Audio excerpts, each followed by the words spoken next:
And then you look at Chicago. What's going on in Chicago?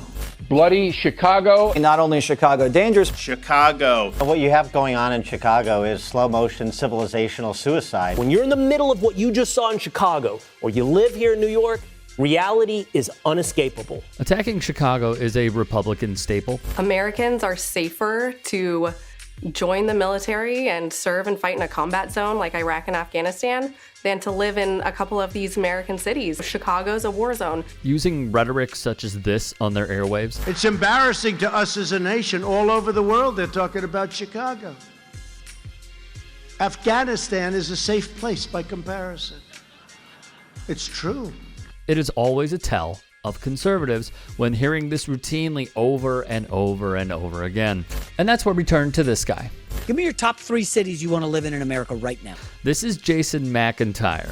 We'd heard through the grapevine the only reason he is on Fox Sports. Antifa, to me, is the modern day KKK. Is because of this guy, Jason Whitlock. Thus, give me your top 3 cities you want to live in America right now. Well, Chicago's unbelievable city. Chicago? Oh, I got a beach right at the city. It's like a war zone right now. It's like Afghanistan. No, it's Are not. you kidding me? No, Chicago's great. Like some... all right, anyways. So Chicago's in your top 3. it's a blasphemous take, but one that falls along party lines. When calculated per capita, wrote researchers at Third Way, murder rates in states won by Trump were 40% higher in 2020 than in states won by Joe Biden. The think tank adds, even when murders in the largest cities in red states are removed, overall murder rates in Trump voting states were 12% higher than Biden voting states across this 21-year period, and were higher in 18 of the 21 years observed.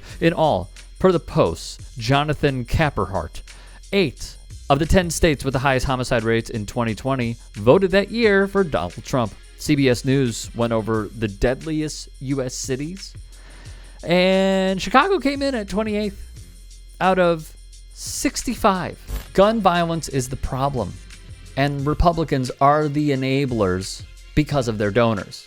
Per Politico, the highest rate of gun deaths among major regions is the Deep South. Another target for Republicans, New York. Assistant Professor Christopher Herman, a criminologist at John Jay College of Criminal Justice, dispels this. Putting shooting and homicide crimes into context, we're a much safer city than we were 30 years ago.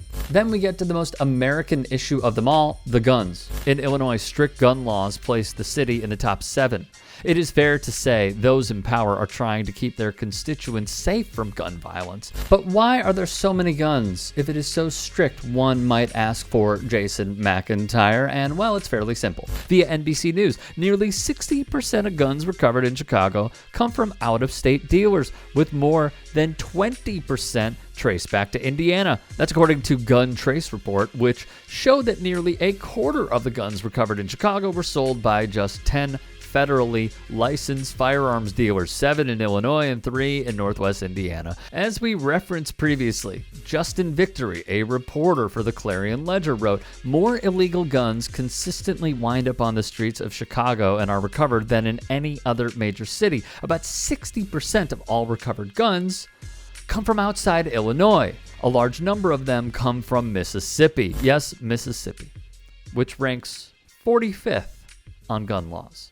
They are flooding Chicago with its firearms. Maybe keep this in mind the next time you talk out of your ass, which is your mouth, or as one person labeled you, a show killer.